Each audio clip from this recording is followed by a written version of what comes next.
Hello, Scorpio. Thank you for joining me for your monthly forecast for July. This month begins with your ruler Mars, Mercury, and most importantly, the Sun, in the most wonderfully adventurous part of your situation. And this collection of energy can really turbocharge you when it comes to new interests, travel, higher education, philosophy, or just taking up new interests and meeting new people. If you've yet to book a vacation, there's a good chance you'll do it this month, or perhaps you're actually going to go on the road or fly off somewhere rather glamorous and exotic. In fact, the more you can be spontaneous this month, Scorpio, the better. But you do have a reputation of being someone who likes to stick with what you know, because familiarity gives you a sense of comfort. And you can be very applied to long-term targets in the way that some of the zodiac signs just aren't. And that makes you a very reliable person. But then there can be stages in your life when very big changes can come in almost a huge way.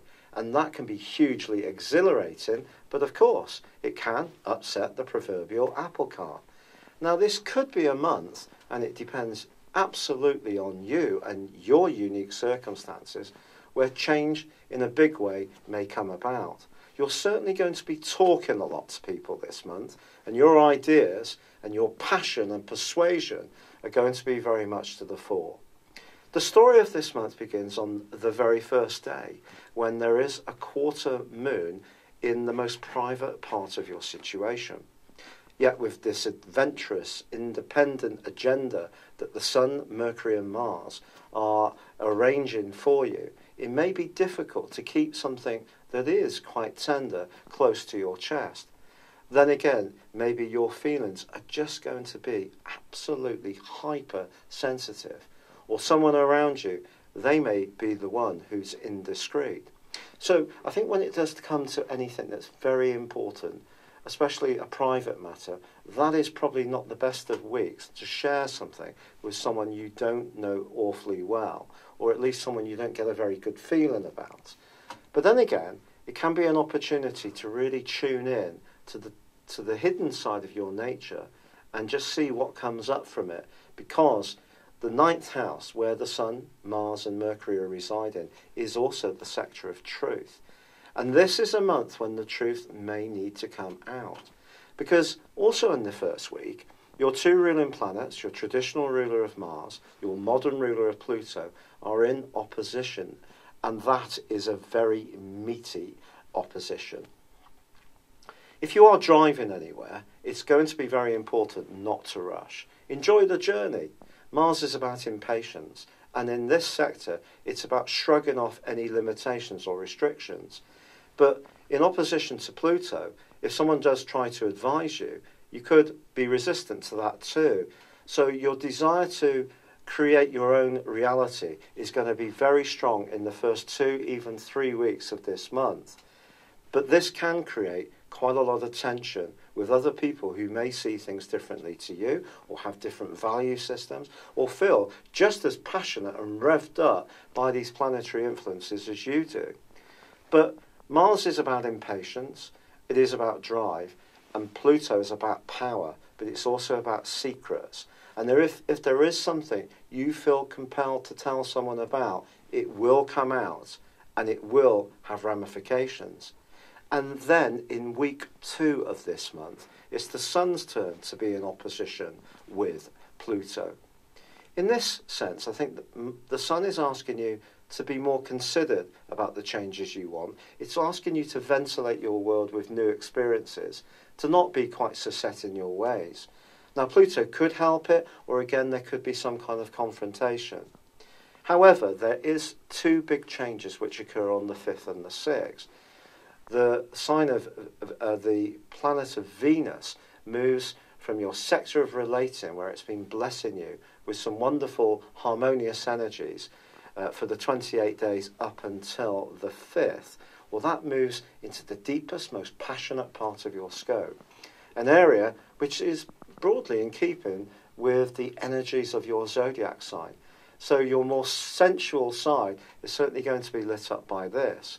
But Venus is also about cash, and it links with Mercury moving to the top of your situation, your solar midheaven, on the 6th, and the two are going to be collaborating thereafter. So your ability to improve your situation in terms of job, money, perhaps a property matter, can definitely be increased. And there could be someone very influential who can be a big guide to you this month, whether it's a lawyer, it could be an accountant, a financial advisor, maybe it's just a wise friend. But their input and influx of ideas can just add to the enthusiasm you're already going to be feeling. But any chance to make your life just much more random is certainly going to be exciting. And in week 3, there's even more opportunities to do that. There is a quarter moon in the sign of Scorpio, in the sign of Aries, sorry, but it is also the sign that holds Uranus. And Uranus is going to be squaring up to the Sun and Mars in week 3. Now that's extraordinarily restless, and the kind of everyday duties and responsibilities that you carry out uncomplainingly may be ones that really start to lose their luster for you, because that desire to just break out can be so strong and very hard to withstand. However, on the 21st, Mars moves into a new home, and I think going into the sign of Leo, this is a really fantastic opportunity for you. And it's going to be there through to the end of the month. In fact, it's going to be there for 6 weeks. It's going to give you a lot more self-confidence, a lot more authority, and a lot more belief in terms of how you can interact with the world at large. And it's also going to give you the desire for greater recognition, particularly in terms of your talents, whether it's the arts, music, performance, or in terms of your skills in a professional context. But the Sun and the new moon move into, or the Sun moves on the 23rd, and there's immediately a new moon in the sign of Leo.